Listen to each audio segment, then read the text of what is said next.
Hello everyone, চলুন আজকে share করা যাক একটা বিয়েবাড়ির মেনুতে। আর এটি ছিল আমাদের বৈশাখ মাসের প্রথম বিয়েবাড়ি। আর বিয়েবাড়ি মানে ভুরিভোজ তো কবজি ডুবিয়ে হবেই। প্রথমে পাতে পড়ে গেল লেবু, তার সঙ্গে চানা মটর, আর ছিল নানপুরি।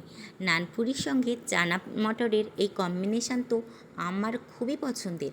আর আপনাদের কোনটা পছন্দ, বেবি নান নাকি চানা মটর? কমেন্টে অবশ্যই জানাবেন কিন্তু। তারপর খেতে না খেতেই আমাদের পাতে পড়ে গেল সাদা ভাত। আর সাদা ভাতের সাথে ছিল মুড়ো ঘন্ট ডাল, আর ছিল বেগুনি।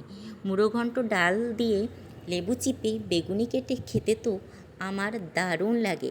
এইভাবেই ভাত দিয়ে বেগুনি দিয়ে খেতে খেতেই আমাদের পাতে পড়ে গেল রুই পোস্ত।